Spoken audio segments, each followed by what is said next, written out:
Good evening, everybody. Welcome to week 2 out of 6 in our series on debunking Jewish stereotypes. Welcome to Congregation Beth Am. Before I start, I wanted to make one announcement or an invitation. You know, as you walk in, you might have noticed that we at Beth Am, we have this very nice biblical garden, and we have tours of that garden. So if you've never had a tour of the biblical garden, which is very interesting, we have in the back here, Faye Wolf is sitting in the back here. She's one of our synagogue members who gives tours of the biblical garden. And she just made the offer that if you want to come to one of these talks a little bit early, like around 7 o'clock, she would be glad to give you a tour of the garden. So if you want to, talk to Faye. It's a nice garden, especially nice in the summer. Okay. So this week, in some sense, this week is a sequel to last week. Last week we talked about the origins of that stereotype, of the notion that Jews killed Christ, and how Jews have debunked it. This week we're going to turn to what we might call a derivative stereotype, the notion of Jews having horns, and the notion of the blood libel, the accusation that Jews used the blood, or killed Christian children, and used their blood for sacramental purposes. Now, before I explain what I mean by a derivative stereotype, let me start by making a segue from last week to this week. We talked about this notion of this belief that Jews are guilty of killing Jesus as a long-standing belief. It's a long-standing notion about Jews that, though historically disproven, still has traction even in the 21st century. One of the things we saw last week is that even though in the 1960s the Catholic Church forgave Jews for doing this, and also very generously, I suppose, instructed Catholics not to hold later generations of Jews responsible for the crimes of first-century Jews, even though that forgiveness was given by the Pope and subsequently by other churches, nonetheless, the basic belief persists. If you asked most Catholics today, I would say, is it true that Jews killed Christ? The answer is yes. That they would also say, do you still hold Jews accountable? No, because that's what the Pope said to do. But for us, the question is, after all this time, why is the belief still there? And I would answer it in two ways. First, I would say, and this is probably the more important of the two, first, let's keep in mind that this isn't a belief that emanated from nowhere or from nothing. This is a notion that is stated clearly and categorically in the Christian Bible. And when you have something like that, it ceases to be a matter of historical fact, and it is a matter of faith. If you are a professing Christian, at least most kinds of Christians, this is something you are simply expected to believe. Now, what you do with that belief varies from person to person. At no point does it say you need to do anything violent about it, but you have to believe it. So I would make the analogy. Asking Christians to stop believing that Jews killed Christ might be comparable to asking Jews to believe that Moses didn't receive the Torah at Mount Sinai, that the Jews were liberated from Egypt and crossed the desert and entered the Promised Land, that Jews are God's chosen people. These are also matters of faith, which are in no way historically documented at all. But the reason Jews believe such things is they are matters of faith. And that's the reason Christians believe it as well. Because it's in the Christian Bible. It's right there. And the history and all the historical analysis is a useful defense in terms of the argument or the debate on the field of history or science or whatever. But in the area of faith, it means virtually nothing. Now, that's one reason. I think that's the main reason. There's a second reason as well, and I think this one maybe is a little more uncomfortable, because let's face it, there are certain times when people will simply believe things, no matter how wrong or counterintuitive they are. And the fact that this is true sometimes without the force or the power of faith suggests that suggests how pervasive things can be, how easily people can believe things. And I have to mention an example, something that happened yesterday. I don't know if you heard about this. It happened on Twitter. This is a nice social media example. Yeah, yes, well, you know that there are people in this country who have very much, let's say, imbibed the notion that the media is at war with the president. Yesterday, NPR, which of course it's a part of the liberal media, yesterday the NPR tweeted the Declaration of Independence. And there were people on Twitter who were accusing NPR of trying to incite a revolution against the President of the United States. I mean, look, I don't expect everyone to know the whole thing of the entire Declaration of Independence, but at the very least you should recognize life, liberty, and the pursuit of happiness, whether you've seen Hamilton or not. We've all heard that phrase. We hold these truths to be self-evident, that all men are created equal and so on. But I mention that as the fact that there's no divine origin of that notion that the media is at war with the president, and yet people believe it so deeply that they could make such a mistake, an embarrassing mistake. To be fair, there were some people on Twitter who recanted and said, I just didn't realize I'm embarrassed. But for the most part, wow. But take something like that and add to that the layer of a deeply rooted faith. An equally, to my mind, outlandish example would be something like Scientology. If you know, I don't want to suggest anyone read about it if you don't know about it, because it's better you don't know about it. But it's a very potent, I don't know what to call it, set of ideas or whatever. It's not only is it utter nonsense. I mean, a lot of religions are weird and bizarre, but we happen to know for a fact that the guy who made it up did it self-consciously so he wouldn't have to pay taxes.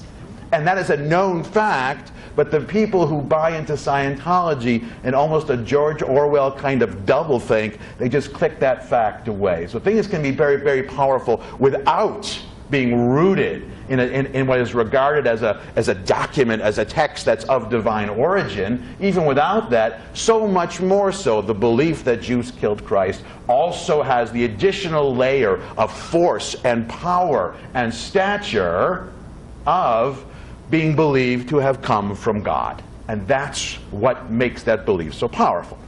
Now, I mentioned that also to make a contrast or a segue from last week to this week, because last week we talked about a notion about Jews which is clearly stated in the Christian Gospels. That's part of the story. It's everywhere. It's in Christianity from the beginning. This week we turn to two derivative ideas. The notion of Jews having horns is not in the Christian gospel, and the notion of the blood libel is not in the Christian gospel. These were both accusations or stereotypes or notions about Jews which evolved much later. So the question we asked this week, in some sense we're asking a more difficult question, given the fact that it isn't that deeply rooted. And given the fact that, at least we hope, most people don't dive so blindly into stereotypes like that, they think a little bit, why have these notions been so pervasive? Now let's agree, first of all, these are both very pervasive notions. The blood libel, as we should see, the earliest documented blood libel was in the 12th century, but there have been examples of blood libels all the way into the 20th century. And there are still people today who believe that, for example, Passover matzah is made with the blood of Christian children. There are people today who believe the reason that matzah has those brown spots on it is not because it's baked in an oven, because it's blood. It's baked blood. Horns also. I would imagine almost every one of us in this room, at some point in your life, you've been asked by a Christian friend or Christian acquaintance if you have horns, especially one who hasn't known a lot of Jews. That's just something that still happens. And it doesn't always happen even maliciously. It's simply something which is believed. And that's what we want to look at today. Now, when I say derivative, I mean that neither of these stereotypes, the horns or the blood libel, is in any early Christian writing, but they're built on one of the larger ideas about Jews that emanates from the Christian Bible is this. If you start from the assumption that Jews are guilty of murdering Christ. That's another way of saying, since Jesus for Christians represents not only the good, but the fullest embodiment of everything good. Jesus is the ultimate good, the good to the nth degree. What Plato, the philosopher Plato, might call the form of the good. It isn't just something is good. It's the essence of what is good. That's Jesus. Jews are responsible for destroying that. Follow the logic through. Once you make that assumption, if someone or a group is responsible for destroying good, there's only one possible reason they would do that, and that's because they are evil. And that is one of the notions about Jews that emanates from this belief eventually, probably not until the 3rd or 4th century, is that Jews, in their very nature, are at war with that which is good. And of course, what's the ultimate good isn't only Jesus, but is his religion, Christianity. Jews are the ultimate adversaries, an antithesis of Christianity. Now, alongside that, or another way of saying that is the reason Jews became this way is Jews are in league with or servants of the ultimate evil, Satan, the devil. Now, that notion of Satan in Christianity, this is a novel concept. I think it's worth dwelling for one moment. The character Satan, or Satan, is actually mentioned in the Hebrew Bible, but not in the same context or with the same character or flavor as the Christian Satan. The word appears, for example, in the book of Job. The book of Job begins with this heavenly debate between God and a character who's called Satan, but this isn't Satan in the Christian sense. Here, this character simply means, or the more literal understanding of the term means the adversary, or perhaps the tempter, but probably the adversary. It's an adversarial figure. But in Christianity, and this is drawing on certain pagan ideas and certain ideas from a form of wisdom called Gnostic mysticism, called Gnostic mysticism, Satan becomes the embodiment of evil in the world, and Satan and evil are constantly at war with the good. So Jews are believed to be the servants of Satan.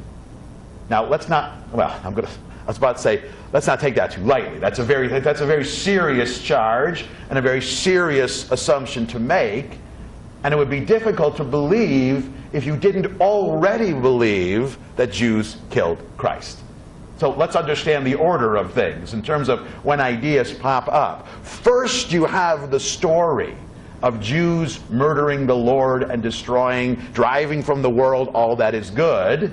And then you have the explanation of that story, the interpretation of that story, which says, how is it possible? Let's even be more generous. Christians are even more generous, say, how is it possible for a people with such a rich tradition of ethics and morals and kindness to do something so heinous?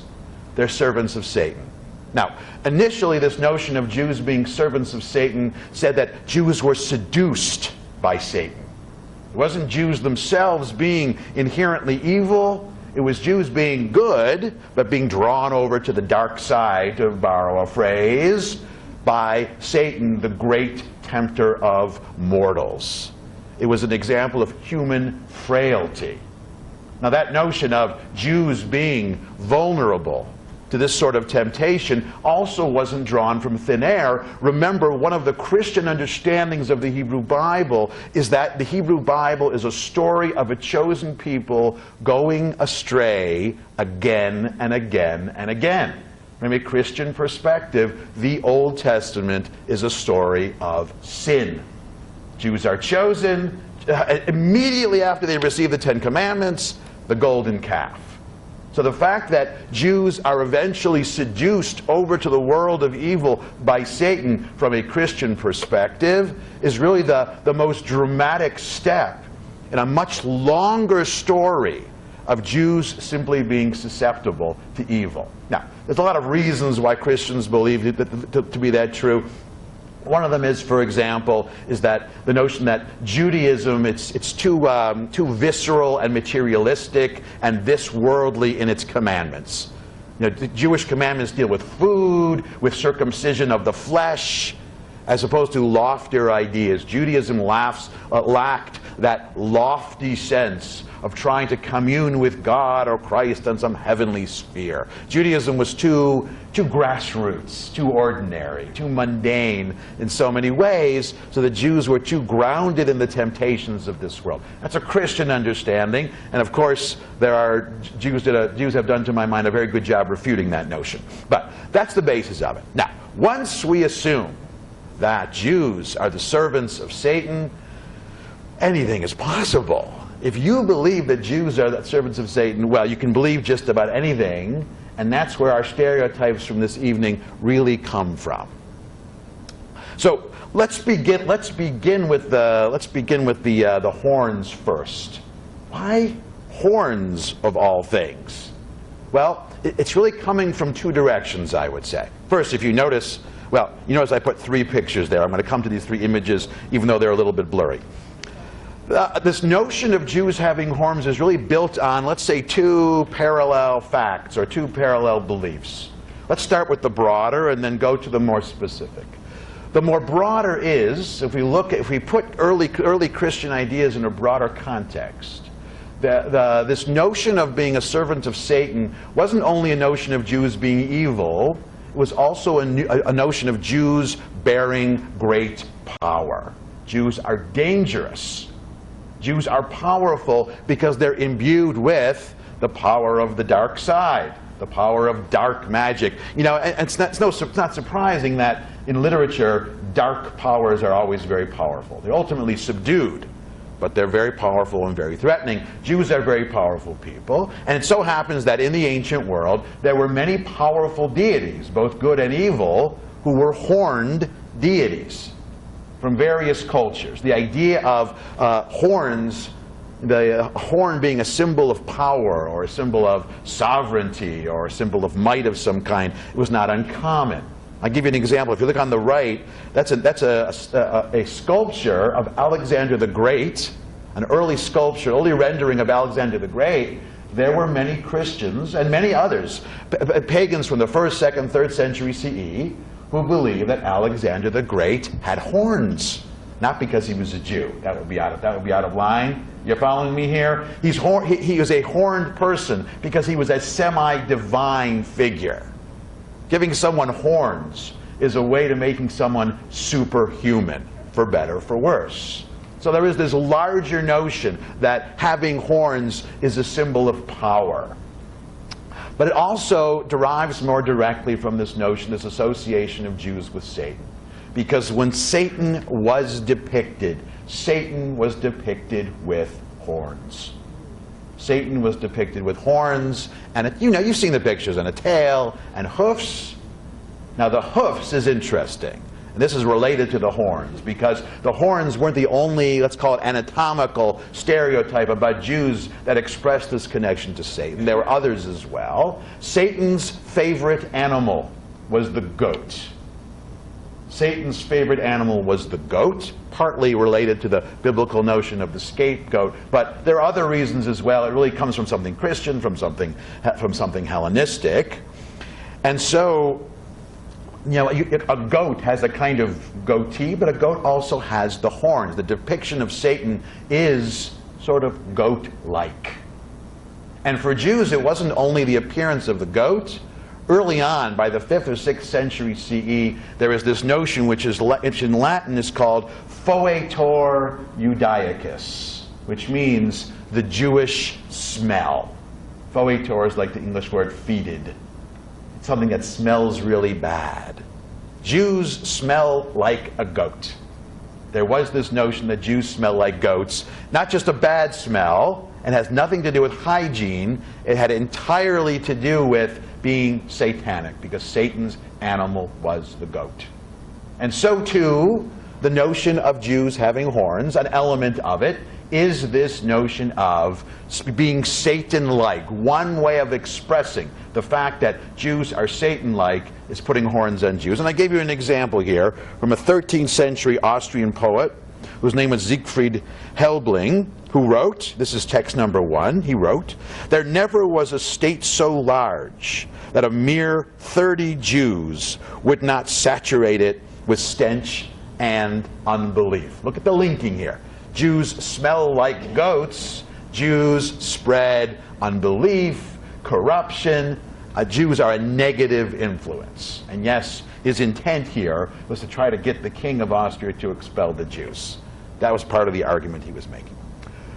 But it isn't simply enough to root this stereotype. We also have to understand where it got its traction. And most powerful or most pervasive ideas in Christianity, it's one of the things we saw last week, they have the most power if or the staying power if they can be rooted in early text. Now, like I said, there's nothing in the Christian Bible about Jews having horns, but what about the Hebrew Bible? And here the situation gets a little more interesting. From a Christian point of view, Christians had a very particular way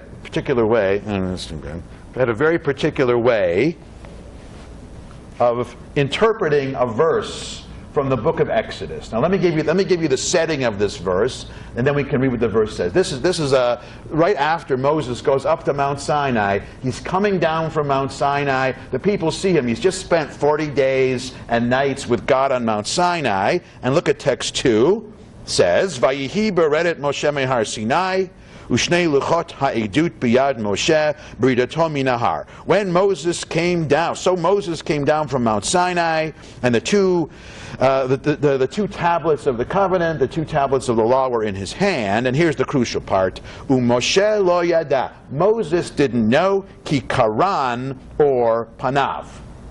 Now, which can mean, well, the way we usually translate it is there were beams of light coming out of his head. But we have this Hebrew word karen, or here we have the verb form. Karan is the verb form of a noun, karen. Now, karen in Hebrew can mean a ray, as an array of light, but it also can mean a horn. It can mean either. So in some early translations of the Hebrew Bible, for example, the Greek Septuagint, the translation is rays of light or beams of light. But then we have an early Latin translation, a fairly early Latin translation by St. Jerome in the 4th century CE, known as the Vulgate. And in the Vulgate, this is text number 3, St. Jerome translates that phrase, karan or panav. Moses' face had, well, karnaim, these, horns or rays. What does he say? "And when Moses came down from Mount Sinai, he held the 2 tablets of the testimony, or the testament, and he knew not that his face was horned from conversation of the Lord. And Aaron and the children of Israel, seeing the face of Moses horned, were afraid to come near." He translated the phrase karan or panav as his face was horned. And there is the biblical basis for the belief, for the much later Christian belief that Jews have horns. Now you're saying, that's just one translation. The Vulgate wasn't just any translation. The Vulgate was one of the original translations of the Bible into Latin, and the Vulgate becomes the basis of every subsequent Latin translation of the Bible, really from the 5th century CE, probably until the 19th. The Vulgate was seen as the most authentic, the most accurate for centuries. And so this notion that Moses had horns when he came down from Mount Sinai, this was a widely accepted belief among Christians. This was the way they read the Bible. And in fact, we get a sense of how deeply rooted it was. If you look at the Latin phrase for horned, the Latin phrase is cornuta. Cornuta simply means horned. Again, cornuta esset facies means his face was horned. But there were places in Christian Europe where Jews lived, particularly after the point where Jews were expected to wear a distinguished form of dress. It really was after the year 1215. In some places, that distinguished form of dress was known as cornutum, from the word cornuta, cornutum pelatum, which means a horned hat. So Jews didn't always wear a star or a separate color. In some places, for example in Austria, Jews had to walk around with a hat that had horns, or perhaps a helmet that had horns, just to underscore this fact. So it's really coming from two directions. First, there is the notion, the association of horns with Satan. So if you start from the assumption, you start from this belief that Jews and Satan are working together, of course Satan's servants would look like Satan. They're on the same team, so to speak. But then you find the biblical justification of that idea. This notion of Moses having horns. So if Moses had horns, why shouldn't every Jew have horns? If Moses is the original Jewish lawgiver, one of the greatest Jews in the history of Jews, why is it so far-fetched to believe that all Jews had horns? Now they're turning it on its head a bit, because Moses had horns after a conversation with God. Subsequently, Jews have horns after an encounter or a closeness with Satan. So they're winding up with the horns for different reasons, but it all comes under that larger rubric of Jews having horns. But just as we saw last week with the idea that Jews killed Christ, this wasn't an idea or an accusation or a notion that Jews accepted passively. Early on, fairly early on, Jews took on this belief and challenged it. And we see this in some of the earliest medieval Jewish commentaries on the Hebrew Bible. Now I'll give you two. One is Rashi. Rashi is one of the original he's one of the original Ashkenazic rabbis and scholars, period, but also he wrote probably the most important Ashkenazic commentary on the Hebrew Bible. Look at text number 4. Here is how Rashi is going to explain the term kikaran or panav, which remember Christians understood as Moses' face was horned, and Jews understood as Moses' face was exuding beams of light or rays of light. It's going to surprise you a little bit, but what he does is very, very clever. Because remember, Rashi is living in a very Christian world, not only Christian Europe. Rashi lived during the First Crusades. Rashi lived at a time when, if you were a Jew, you had to watch what you say. You couldn't openly and aggressively challenge a Christian idea or understanding. So look what he does. He says, Kikaran or panav lishon karnaim. Karen, he says this phrase, kikaran or panav, in this case, Karen is an expression connected with the word karnaim, which in Hebrew means horns. He says, yes, the Bible could be translated as horns. However, shehaor mavhik ubolet kmo Karen. The phrase is used here because light radiates from a point and projects like a horn. And the most important word in Rashi's explanation is like a horn. What Rashi is saying is, yes, the word Karen is there. And yes, St. Jerome translated it correctly. Rashi's not saying, he's not saying St. Jerome made a mistake. No one wants that kind of trouble. St. Jerome translated correctly, but you, Christian readers of St. Jerome, is it possible you're reading this a little too literally? Do you think St. Jerome really meant that a human being had horns sticking out of his head? Doesn't it make more sense after having this encounter that Moses had beams of light which were like horns and that they emanated and had a certain shape? Keeping in mind that Rashi lived in an age when every Christian painting, or not every, most Christian paintings were depicting some kind of Christian scene, and in most Christian paintings, whether it was Jesus or the Virgin Mary or whoever, somebody has rays of light emanating from their head. So what Rashi is implicitly saying here is, Christians, you paint people or you sculpt people with rays of light coming out of your head all the time. Given that, doesn't it just make more sense to understand Moses' horns as like horns and not actually horns? If you ask me, it's a pretty good defense. It's a pretty solid defense. And similarly, we have Rashi's grandson, who's known as the Rashbam. He's one of a group of scholars known as the Tosfot. And he does something similar. He's a little bit pushier than his grandfather, but, you know, it's okay. What does he say? This is text number 5. Karen is an expression denoting majesty. So it isn't just, he's not just speaking metaphor versus literal understandings.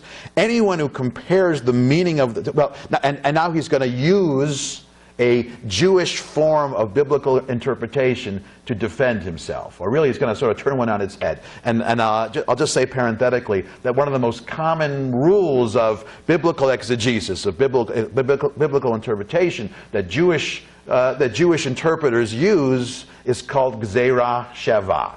Which Gzeira Shava is a interpretive principle which says if a word has a particular meaning in one part of the Bible, you can ascribe that meaning, you can attribute that same meaning to that word anywhere in the Bible that it's used.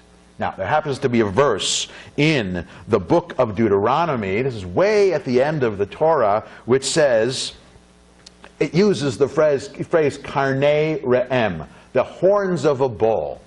It's talking about one of Moses' prophecies for the tribes. This is way at the end of the Torah, Deuteronomy 33:17. But there, the word karnei, that word Karen, plural, definitely means horns, because it says horns of a bull. But here, the Rashbam is saying, but just because there is this principle of using words, doesn't mean it's applicable in every case. And what the Rashbam is saying, in this particular instance, it makes no sense. It's completely illogical and a poor and sloppy interpretation to apply the meaning of the term in Deuteronomy to the meaning of the term in Exodus. And this is a perfectly legitimate way of using these rules of exegesis. One of the things you're allowed to say is, well, you're not simply allowed to willy-nilly attribute anything to anything without backing it up, without making it sensible. So what does he say? Anyone who compares the meaning of the words to Deuteronomy's, that phrase, having horns like a bull, is completely foolish. In Hebrew he says, Eino ela shtut. Anyone who tries to do that is simply being goofy. It is quite normal for words in the Torah to have more than one meaning, depending on the context in which they are used. The Rashbam says, technically, Christians, you want to see that word necessarily meaning horns. I suppose you could do it, but it's not a very good understanding of the way the word is used in the context of Moses coming down from Mount Sinai. Now, both of these commentaries were not written for Christians. They were written for Jews. And that's important. That's an important element in challenging this notion. Because Rashi and Rashbam, like we said at the outset, they weren't imagining that they had the literary power to change the minds of Christians. What they're trying to do instead is to fortify the minds of Jews.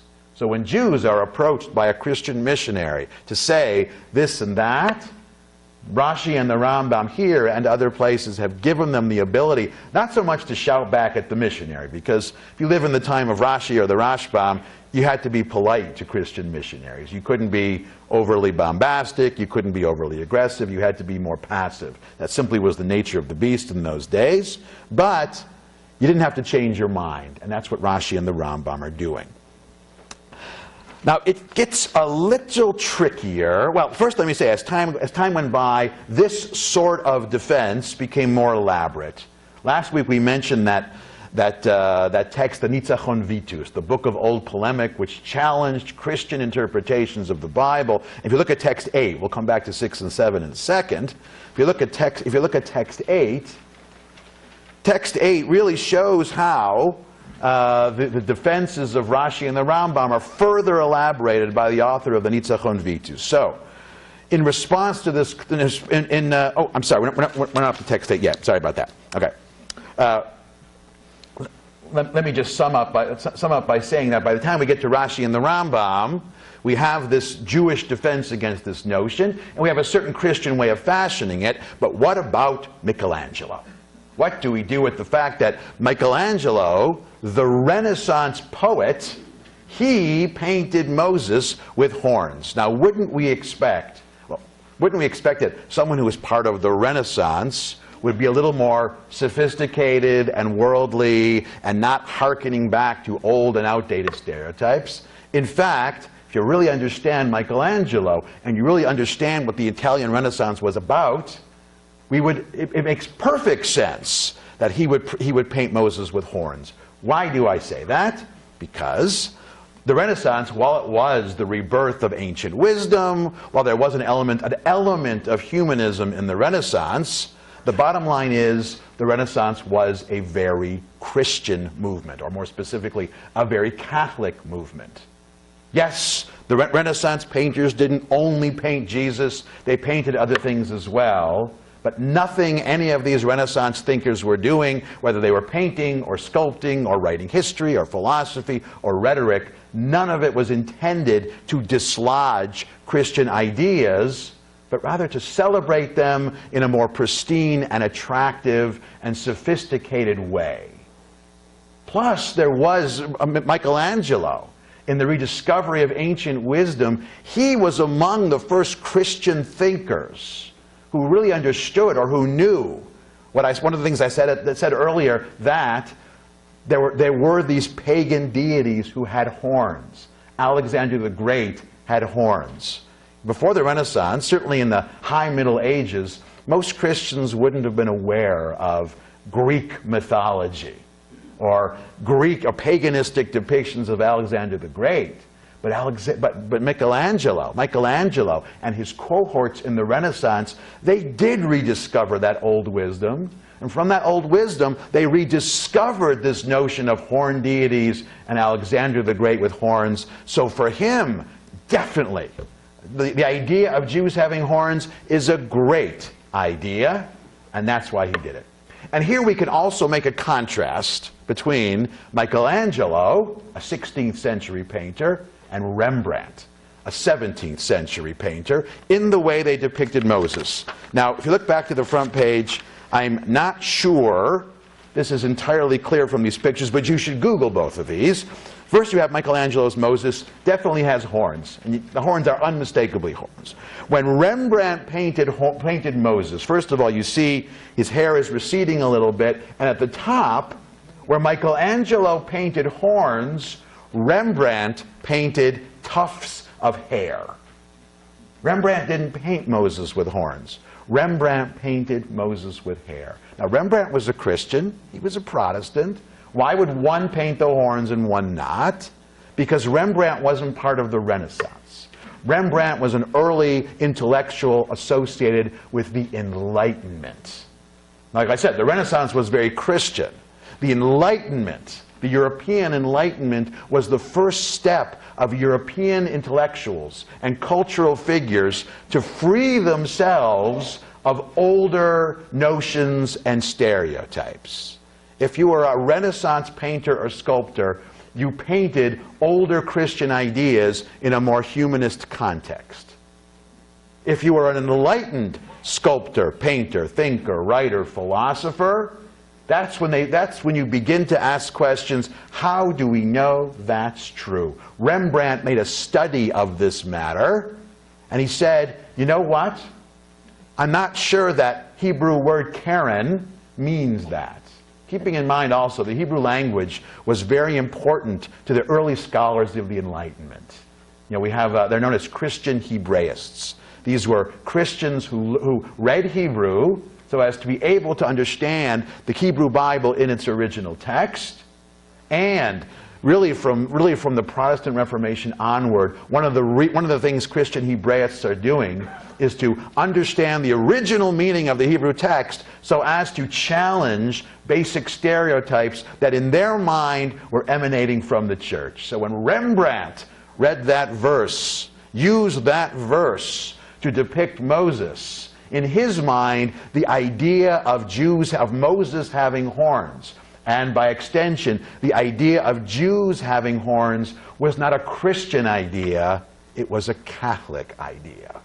And being a Protestant, being a Calvinist, he said, oh, we are trying to liberate ourselves from those stifling Catholic beliefs.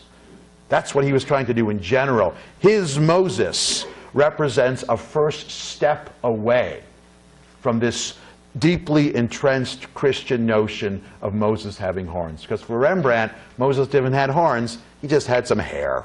Or I guess he would say he had some hair left. That's all it was for Rembrandt, a much more neutral depiction of Moses, and this is entirely consistent with the way Rembrandt understood a lot of those stories. Rembrandt is trying to look at them in a more neutral and historical or contextual framework.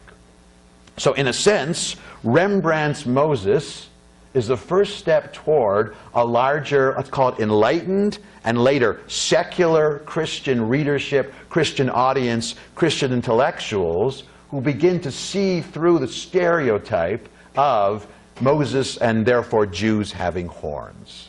Now, like I said, one sculpture or painting by Rembrandt is not going to do away with this belief. And Catholics certainly are going to tenaciously adhere to this idea all the way into the 20th century. But at least the mentality of the Enlightenment in someone like Rembrandt is going to make possible, it's going to introduce the possibility of moving away from it. Okay.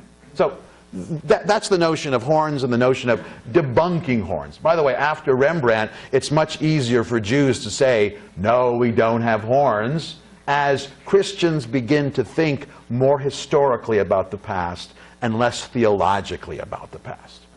Now, we have something similar when we turn from horns to the blood libel. First, let me say that the blood libel as a stereotype is a far more sinister stereotype. Believing that Jews had horns, apart from associating Jews with Satan, rarely translated into actual violence against Jews. The blood libel is something very different. Now let's make sure. When we say a blood libel, the blood libel is an accusation against Jews. And it wasn't only a larger theoretical accusation.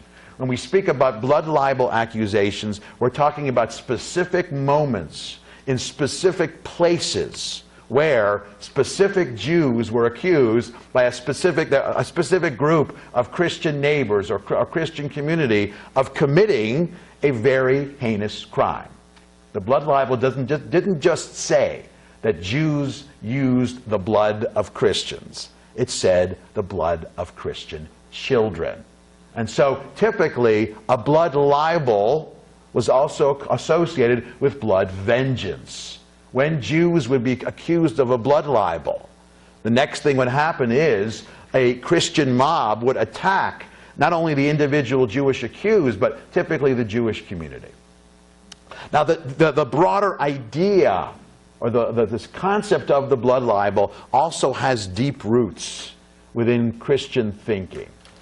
Now, we know today, when we study the problem historically, we know there are even pre-Christian notions or a pre-Christian background on which this accusation could be based. Look at text number 6.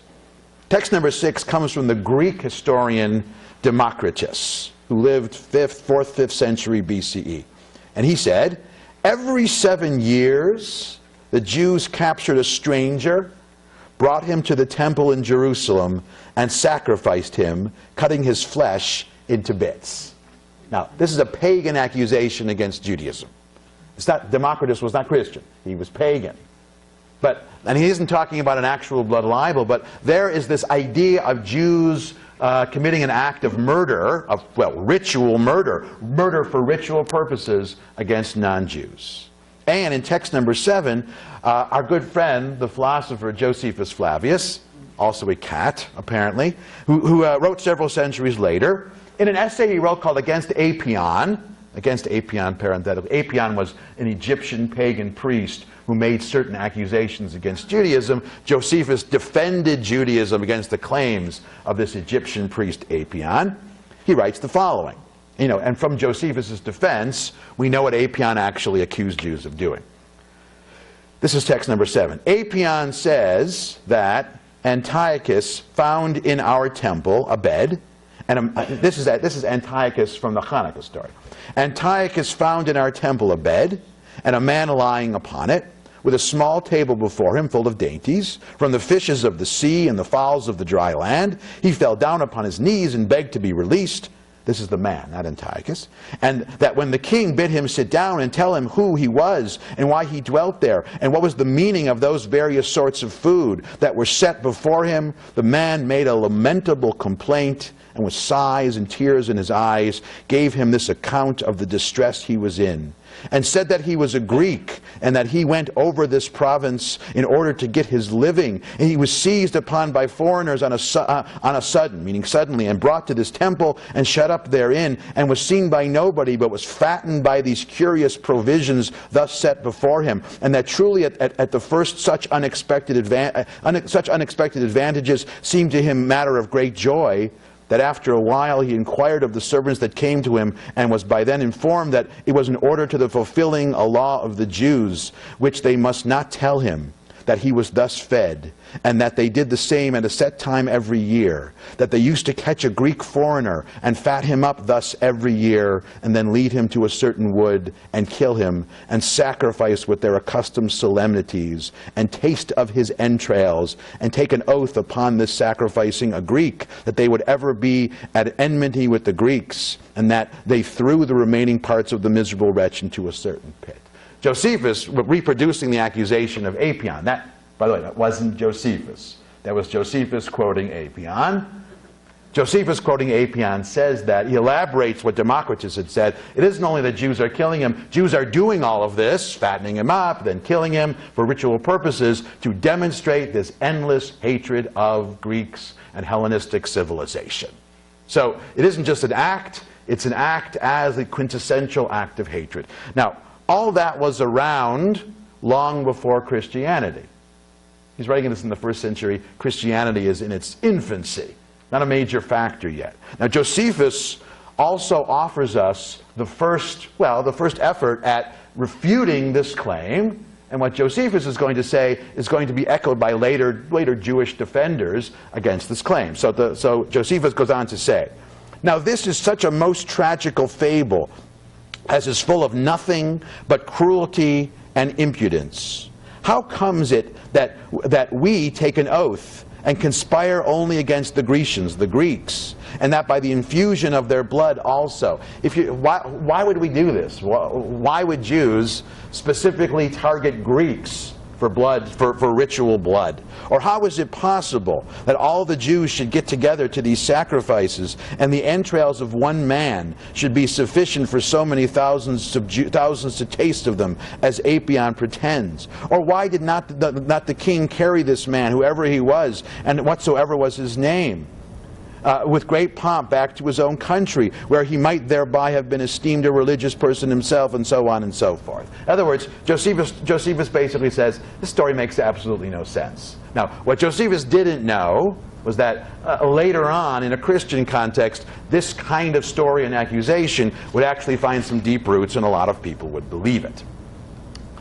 But when we broaden from Josephus, how is it that this notion of the blood libel comes about? Well, as we noted with Horns, it derives from the belief that Jews are associated with Satan. How so? Satan is ultimate evil. Jews are the agents of ultimate evil.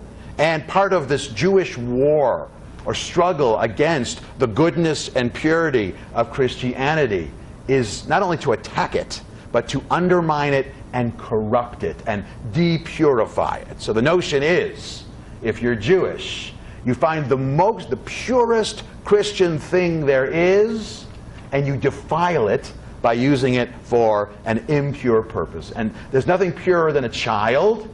So from a Christian point of view, a Christian child is the purest thing there is. Therefore, the blood of a Christian child, the essence of a Christian child, used for a Jewish ritual purpose, this is the deepest blow you can strike against the purity, the sanctity of something Christian.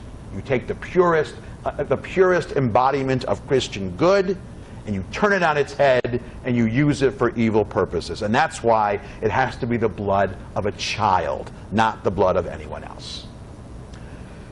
And that's from a Christian point of view, like I said, it's not a big step to make from Jews are servants of Satan to Jews use Christian blood, the blood of Christian children. And here's the weird part, though. Like I said, it's not a big leap to make. The blood libel as an accusation does not appear in the Christian world until after 1,000 years of Christianity.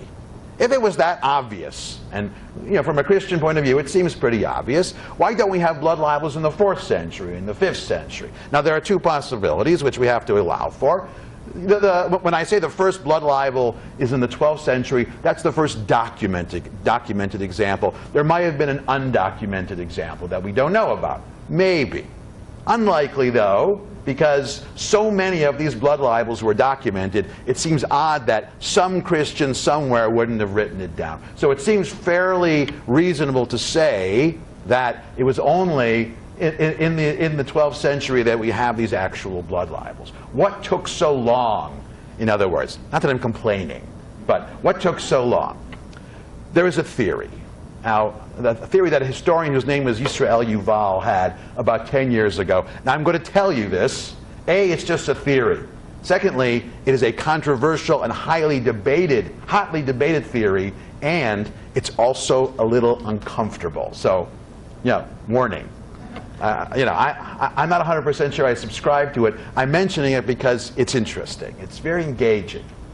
And it has to do with something that happened to Jews during the First Crusade. Now, the First Crusade was in 1096, and the First Crusade, many of the Jewish communities in Ashkenazic Europe were beset by hyper-pious Christian crusaders who, in their zeal to destroy the infidels in the Holy Land, in the absence of actual Muslims in Europe, they turned on Jewish communities en route to the Holy Land, and there was some serious carnage and slaughter going on. Now, in response to these attacks, most Jews resorted to the typical reactions, waiting for the king to protect them, which didn't always work that well, working together with their neighbors, their Christian neighbors in towns to ward off these crazy crusader bands. But there was one response which was very unusual. There were Jews who chose martyrdom in the face of a crusader attack. Now, martyrdom as a Jewish response is a highly irregular response. But it wasn't just martyrdom. There were instances during the First Crusades, and we know about them from chronicles written by Jews who survived the First Crusade, where it wasn't only incidents of martyrdom, it was an incidence of Jewish parents who didn't want their children forcibly converted to Christianity by the Crusaders. They killed their own children. Like I said, it's uncomfortable. It's uncomfortable. Now, so according to these chronicles, that happened. So based on that fact, and look, it wasn't very widespread. This wasn't a typical Jewish response. I don't want you to walk away thinking, oh, Lupovitch said that Jewish parents were slaughtering their children by the thousands. No, it wasn't very many instances. It was a few instances. But if you think about it, it doesn't take that many cases for this to become something infamous and notorious. So here's Yisrael Yuval's theory about what happened. Because it so happens that the first documented case of a blood libel is not that long after the First Crusade, where you had these Jewish parents killing their children to save them. So what Yuval said is, when Jewish parents killed their children, word of this, rumors about this began to spread. So Christians began to hear stories about Jewish parents killing their own children. Well, and for theological reasons. And that, Yuval argues, took that earlier notions of Jews being in league with Satan, of Jews, of a sort of a theoretical or abstract notion that Jews want to defile Christianity, and these rumors about what happened during the First Crusade galvanized these ideas, crystallized these ideas into the specific accusation of the blood libel. So what these events of the First Crusade did, says Yisrael Yuval, is to take something that was a general idea and turn it into a specific accusation. That was the impetus which set in motion specific, concrete accusations against Jews. It also explains why most blood libels didn't happen in centers of Christian thought. They tended to happen in smaller, more remote places where Christians were more parochial, were more vulnerable to certain ideas, didn't have a sophisticated understanding of the past. If they heard a rumor might be interpreted as a fact. But Yuval said one of the impetuses which set in motion this long series of blood libels was this belief among Christians that in some situations Jewish parents will kill their own children. Now, if you believe that Jewish parents will kill their own children, it makes it a lot easier to believe that these same Jews will kill Christian children who are not their own children. You see what I mean? If you start from the premise that Jews are willing to kill their own children, how hard is it to believe that Jews will kill someone else's children? Not. And that's where we get the long series. And when I say a long series of blood libels, I didn't give you the list here, but if you Google blood libel or dates of blood libel accusations, there's more than one in every generation. It's all over Europe. England, France, Germany, Spain, everywhere. All over the place. But, and this was something Jews were aware of. And early on, in the same way that Rashi and the Rashbam responded to the claim of, or rejected, or challenged the notion of Jews with horns, so too we have Jews challenging the blood libel. Look at text number 8. This is what I mentioned, the Nitzachon Vitus, the book of old polemic. They take the charge head on. Look what they say. Heretics anger us by charging that we murder their children to consume the blood. Answer, this is how you respond to that stereotype. Answer by telling them that no nation was as thoroughly warned against murder as we, Jews. And this warning includes the murder of Gentiles. So first of all, the idea that Jews would murder children completely goes against one of the core Jewish commandments, which says, thou shalt not murder. So first of all, if you want to believe that, you have to believe that Jews disregard that core commandment. Do not murder refers to any man, thus we were warned against murdering Gentiles as well. Moreover, we were warned also against blood, the improper use of blood, more than any other nation, or even when dealing with meat that has been slaughtered properly and is kosher. We salved it and rinsed it and bothered with it extensively in order to remove the blood. Are you saying that we Jews want to use blood for improperly for ritual purposes? We don't even want blood in the meat that we eat. Basically, he's saying if you saw the lengths that Jews go to drain the blood out of meat that nobody else does, you're still saying that we're looking to use blood for improper reasons? Basically the author of Nitzachon Vitus is saying Jews hate blood. We don't want to deal with any blood, let alone human blood. Now, like I said, this was not a defense aimed at Christians. This was a defense for Jews. When Jews would hear the blood libel, they could read the Nitzachon Vitus and they could say, well, look, we have to put up with this accusation, but we know it's not true. But Jews were not the only ones who challenged the authenticity of this accusation. Like I said, oftentimes a blood libel accusation wasn't simply an accusation. It would lead to a riot. It would lead to disorder.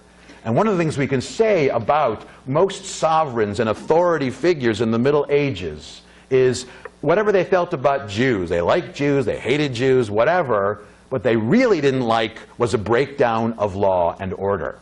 They wanted stability, and they didn't like anything which upset the larger stability of a situation, and they recognized pretty early on that the blood libel, this Christian accusation against Jews, was a threat to order, and so they reacted accordingly. Let me give you 3 examples.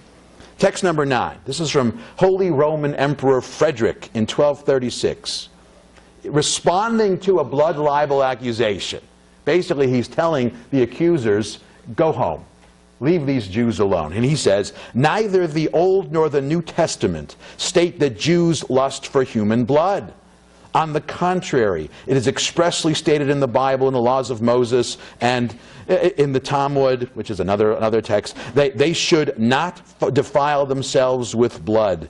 Those to whom even the tasting of animal blood is prohibited, surely, that should be surely, not surely.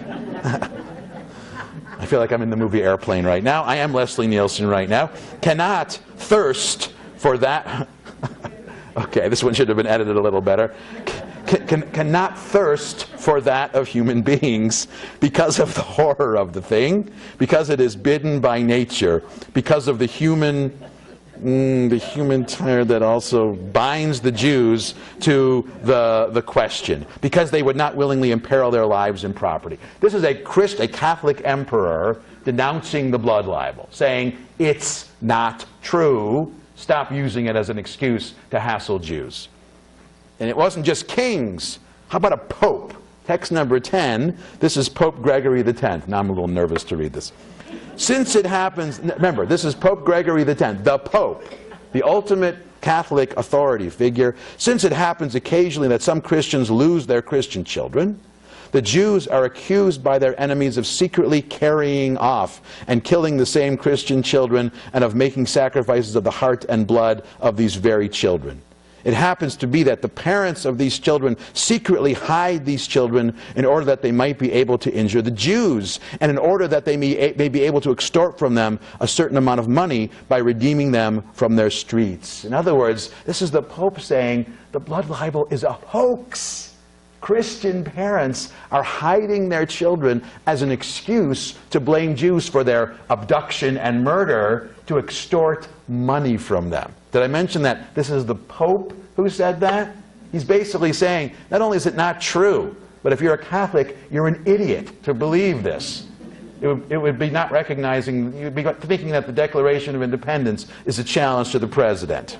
Just in case you missed that before. And most falsely do these Christians claim that the Jews have secretly and furtively carried away their children and killed them, and that the Jews offer a sacrifice from the heart and blood of these children, since their law in this matter precisely and expressly forbids Jews to sacrifice, eat, or drink the blood, or eat the flesh of animals having claws. Not claws, claws.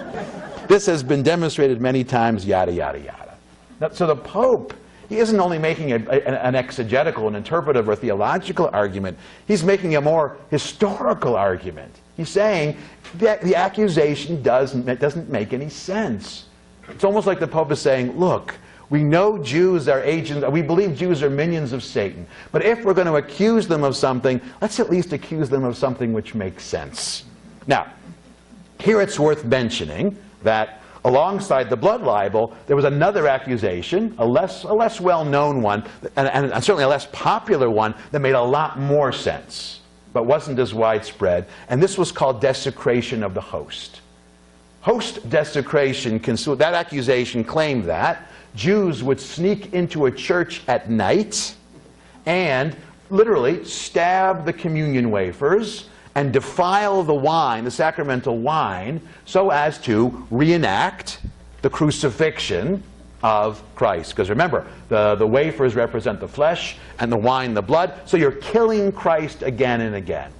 Now, as an accusation, and I'm not subscribing to it, but from a Christian point of view, that one's way more sensible, and there's no pope or king who spoke out against host desecration, because the simple fact is that one actually made sense. But it underscores the fact that the blood libel wasn't something that made sense.